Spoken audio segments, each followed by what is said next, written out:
오늘은 임방의 소설 인규 옥소선 눈을 쓸면서 옥소선을 엿보다 라고 하는 작품에 드디어 결말 부분이 되었습니다. 자, 그런데 문제는 이 결말 부분이 좀 길어요. 어떻게 하다 보니까 이게 좀 길게 잡혔는데, 자, 내용은 과거에 급제한 도령이 임금과 아버지 앞에서 그동안의 일을 말하고 내가 왜 톡 꼈는지 임금에게 죄를 청하는 장면과 10가지가 하나, 그 다음에 자라니 도령의 정실이 되어 행복한 삶을 누리게 되는 거, 요게 2번째, 이렇게 보시면 되겠습니다. 자, 그럼 내용 보도록 하겠습니다. 이 작품은 한간에 떠돌던 이야기를 각색하여 한문으로 기록한 한문 소설입니다. 자, 임방이라는 사람이 쓴 천예록이라는 책에 기록되어 있습니다. 근데 이 천예록이라는 책이 야담집이에요. 그래서 이제 5만 가지 상당히 재밌는 야담들이 이렇게 막 자기가 이제 본인이 모아가지고 기록한 책인데, 거기에 실려 있습니다. 뭐가? 소설 인규 옥소선이라는 작품이요. 이후 조선 후기 3대 야담집인 개서야담, 청구야담, 동화휘집 등등등의 다른 이름으로 뭐 옥소선이라는 이름도 있고 뭐 기타 등등 여러 이름이 있는데, 그 이름으로 이제는 전해집니다. 그런데 조금씩 변형이 있기는 있어요.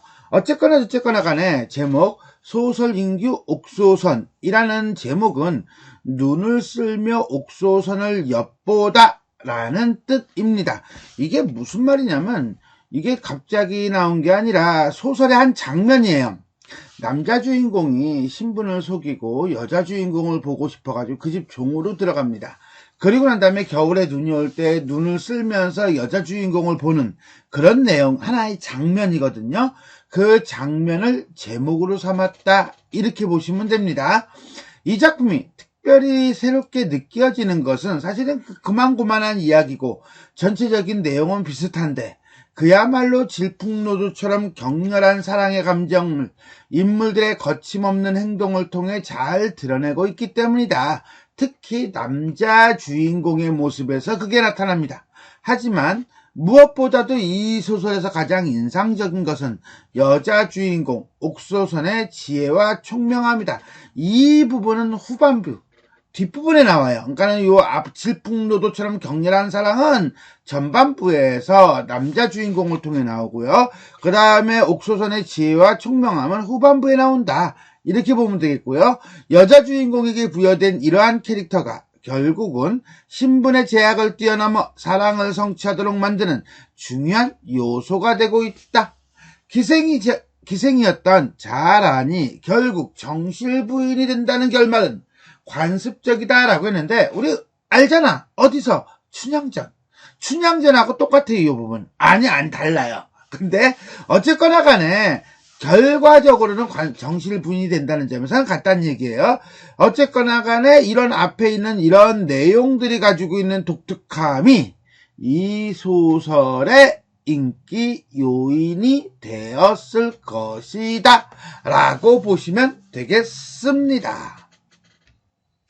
처음에는 거기서 품팔이를 하였으나 그가 망리를 하지 못하는지라. 왜 망리를 못해?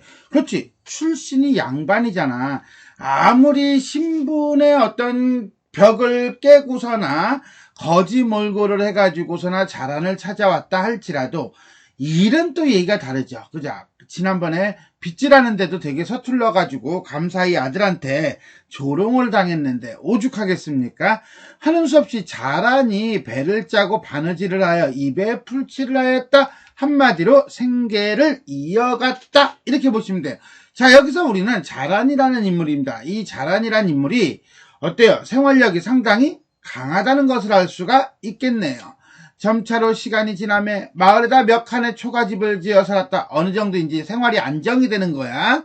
자란이 길쌈과 바느질을 부지런히 하여 밤낮으로 게을리하지 않았다. 때로는 상으로 받은 옷가지와 폐물을 팔아 음식을 장만하여 능히 끼니를 거느리지 않도록 하였다. 한마디로 역시 마찬가지로 생활력이 매우 강하다. 또한 자라는 이웃 사람들과 잘 사귀어 그들로부터 환심을 얻으니 사방의 이웃 사람들이 신접살림의 빈궁함을 보고 가련히 여겨 도와주지 않는 이가 없었다. 그만큼 사회성도 좋아. 그리하여 편안한 보금자리를 이루었다. 한마디로 뭡니까? 그렇죠. 도령과 자란이 도망쳐서 정착하는 과정이죠. 그 과정을 매우 간략하게 요약적으로 제시하고 있다라고 볼 수가 있겠습니다. 자, 여기까지 자란의 노력으로 산중 생활에 정착하고 있는 도령과 자란 정도로 보시면 되겠습니다. 그럼 다음 이어가도록 하겠습니다. 처음에는 그와 함께 산사에 들어갔던 여러 친구들이 아침에 일어나 보니 갑자기 이거 뭐야 롤백 하고 있어요. 그죠? 지금 자란이하고 도령이가 도망치던 상황으로 넘어가고 있네요. 자, 그가 보이지 않아 크게 놀라서 즉시 중들과 사방을 산을 뒤졌으나 끝내 찾지 못했다. 드디어 그의 집에 알리니 그의 집에서는 놀라서 많은 종들을 풀어 절 근처 수십 리를 두루 찾아보았다. 며칠이 되어도 흔적을 발견하지 못하자 모두 여우에게 홀려 죽지 않았으면 반드시 사나운 호랑이에게 물려갔을 것이라고 하였다. 사람들이 그렇게 얘기했다는 거야. 그래서 발상을 하고 혼을 불러 시신 없이 장례를 치렀다. 한마디로 도령이 죽었을 것이라고 생각을 한 거죠. 이렇게 과거에 있었던 사건을 물론 도령과 자란은 모르는 상황이에요. 이거 그죠? 왜? 그네들은 여기서 떠나왔으니까. 모르는 상황을 집어넣은 것은 아마 뒤에 가서 이 장면이 필요하기 때문이 아니겠는가 라고 생각이 들어요. 일종의 추가 정보를 제시하고 있는 거라고 보시면 됩니다. 신임 감사의 아들은 자란을 잃자 서윤으로 하여금 자란의 어머니와 친척들을 가두고 그녀를 찾았으나 조금 감사의 아들이 약간 편집적이네요. 그죠? 한 달이 지나도 찾지 못하자 그만두었다. 한마디로 자란의 행방 찾기를 포기했다. 자, 여기도 역시 마찬가지로 자란과 도령의 야반도주 이후의 상황을 요약적으로 제시하고 있다. 앞 슬라이드에서는 도령과 관련된 상황, 뒷 슬라이드에서는 자란과 관련된 상황, 이렇게 해서 도령과 자란이 사라진 후 그들을 찾는 가족들과 감사의 아들이 되겠습니다. 그와 자란이 거처를 정한 뒤에 자란이 그에게 말하였다. 이제 다시 현재로 넘어온 거죠. 당신이 재상가의 외아들로 한낱 기생에 빠져 부모를 버리고 궁박한 산골짜기 속으로 도망하여 그 생사 여부조차 집안에 알리지 않았으니 이것은 바로 부모를 걱정시키는 거야. 그러니까 뭐라고 볼 수 있어? 그렇지, 불효라고 볼 수 있어. 행실이 떳떳하여 이곳에서 늙도록 살아갈 수도 없고 행실이 떳떳하지 않단 얘기죠. 왜? 불효를 했으니까. 또한 뻔뻔한 얼굴로 집으로 돌아갈 수도 없으니 왜? 생사 여부조차 집안에 알리지 않았으니 뻔뻔하게 할 수는 없다는 거야. 한마디로 당신은 그렇다는 얘기예요. 나하고 다르다는 거야. 나는 기생이야. 그러니까 뭐 상관없는데 당신은 왜 재상가의 외아들이야. 재상가의 외아들이기 때문에 당신은 나와 달리 이런 부분들에 있어서 문제가 발생할 수도 있어. 나? 그냥 언니 저 왔어요. 그동안 sorry 이러면 되는 거거든. 한마디로 자신과 도령의 처지가 다름을 근거로 어떤 태도를 요구하죠. 그 태도가 뭡니까? 장차 어찌하시렵니까? 라고 이제는 태도를 요구해요. 그 태도는 불효를 했기 때문에 문제가 발생하는 거죠. 유교적 가치관을 중시하는 태도가 불효를 통해서 드러나면서 도령에 대한 자란의 걱정이 드러나고 있다라고 보시면 돼요. 그는 눈물을 흘리며 말하였다. 나도 그래. 나도 그 점이 걱정이나 어찌할 바를 알 수 없을 뿐이요. I don't know, you don't know, Sam don't know. 뭐 이렇게 되는 거죠. 그죠? 즉 자신에게 닥친 문제 상황에 대해서 적극적으로 무엇을 해결하려고 하기보다는 소극적으로 대처하면서 걱정하고 있는 그런 도령의 모습이다라고 보시면 돼요.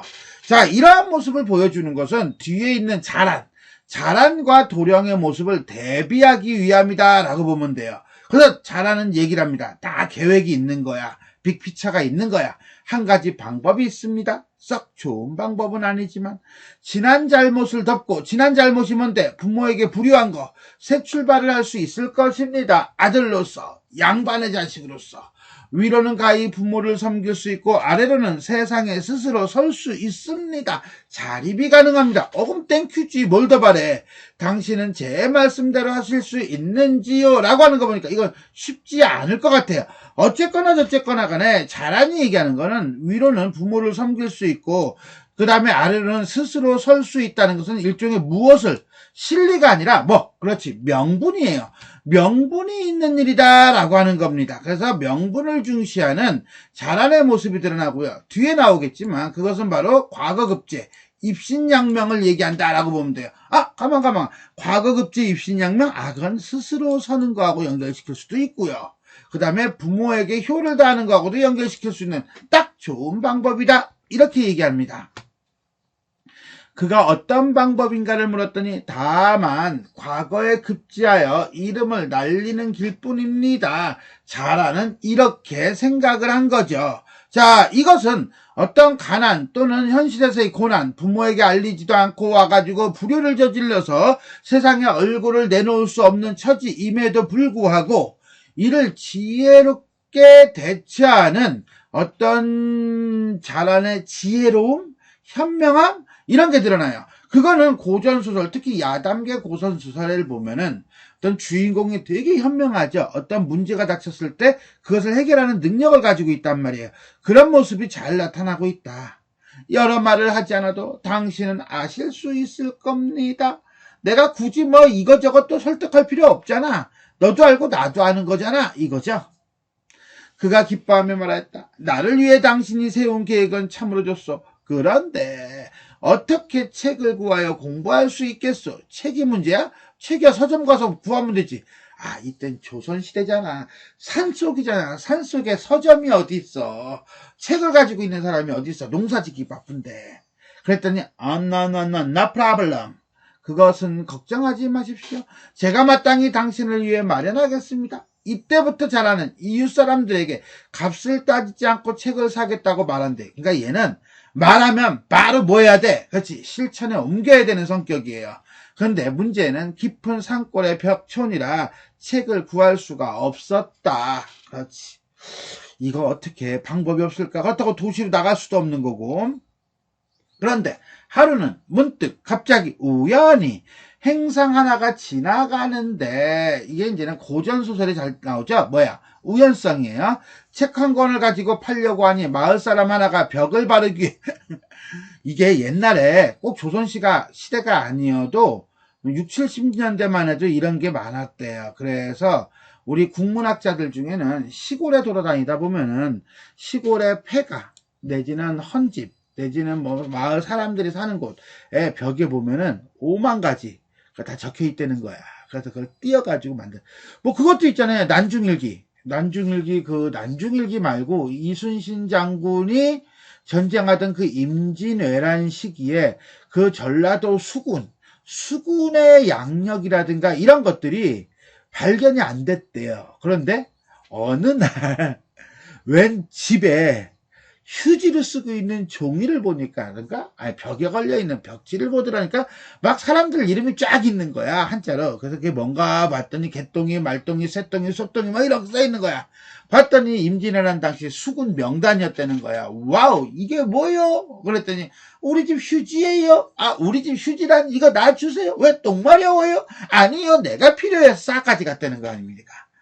그런 적도 있었대요. 그러니까 이게 꼭 조선시대가 아니어도 이 시골에는 이런 경우가 많았다고 합니다. 자, 여러분들도 혹시 압니까? 다락 한번 뒤져보세요. 다락 있는 집은. 아파트는 좀 쉽지 않고 시골에 내려가서 할아버지, 할머니, 외할아버지, 외할머니 계신 곳, 한 100년 된 고택이 있다. 기와집이 아니어도 상관없어. 오히려 기와집보다는 초가집이 나을 수도 있어요. 왜? 기와집은 그래도 좀 먹고 사는 집이니까 그런 거 안 발랐을 거 아니야. 버렸을 가능성이 높아요. 쓸데없는 얘기하고 있습니다. 어쨌거나 간에 마을 사람 하나가 벽을 바르기에 그 책을 사려고 하고 있었대요. 그러니까 그것은 마을 사람의 무지함, 글을 읽을 줄 모른다는 거죠. 자란이 그 책을 가져다가 그에게 보여주니 그 책은 근래 우리나라의 과거 시험 준비용 책, 한마디로 컨닝페이퍼, 요약집인 거죠. 작은 글씨로 썼는데도 매우 두꺼워서 거의 수천 편의 글이 실려 있었다. 마치 이 순마국어 유튜브 채널하고 같은 거야. 수많은 작품들이 지금 들어가 있잖아요. 그가 그 책을 보고 기뻐하며 말했다. 어우, 땡큐. 이 책 한 권이면 충분하오. 이렇게 되는 거죠. 자라는 즉시 그 책을 사서 그에게 주니 그는 이 책을 얻고 나서부터 쉴 사이 없이 읽고 또 읽고 또 읽었다. 밤이면 등불 하나를 밝혀놓고 그는 한편에서 책을 읽고 자라는 한편에서 누에 실을 감았다. 그러니까 너는 글을 써라. 나는 떡을 썰게. 뭐 이거하고 비슷한 것 같아요. 그가 어쩌다가 조금이라도 나태해지면은 자라니 문득 화를 내며 질책하며 격려했다. 그렇지, 화나지. 왜? 열심히 이렇게 자기는 일하고 있는데 남자가 책만 읽고 있으니. 그리하여 3년이 지났다. 시간의 경과네. 요약적 제시예요. 그는 평소 글재주가 많아서 문장력이 크게 늘었고 문장에 대한 구상이 풍부하여 분만 되면 글이 이루어졌다. 그러니까 워낙에 재주 있었어. 머리가 좋았어. 그의 글은 뛰어나 풍부하고 아름다웠으니 과거 시험에 합격하는 것은 시군죽 먹기나 마찬가지였다. 자, 요런 거 매우 쉽다라는 뜻이죠. 요런 거는 이제 블렁킹 빵꾸 처리해놓고서나 구멍 딱 뚫어놓고 동그라미 기억에 들어가 속담으로 적절한 것은 뭐 이런 것도 가능할 것 같아요. 어쨌거나 간에 특별히 밑줄 치고 뭐 할 거는 없을 것 같고요. 쭉 읽어나가면 될 부분입니다. 자라니 과거 보기를 권하자 이에 과거 준비를 하는 도령의 모습이에요. 두둥, 네, 마침 나라에서 알선과를 보인다고 하자 공간이 있는 거 보니까 이제 필기가 들어가겠다. 알선과는요 과거 시험 중에 하나인데요. 이거는 정기 시험이 아니라 비정규. 그러니까는 뭐 그때 상황에 따라서 있기도 하고 없기도 한 그런 시험이에요. 자라니 행장이라는 건 여행 장비를 갖추어 주며 그를 보고 과거에 응시하라고 하였다. 이제 때가 됐습니다. 사회로 나아가세요, 도련님. 이렇게 되는 거죠. 그러면서 사회적 성공, 입신양명, 과거급제를 독려하고 있는 겁니다.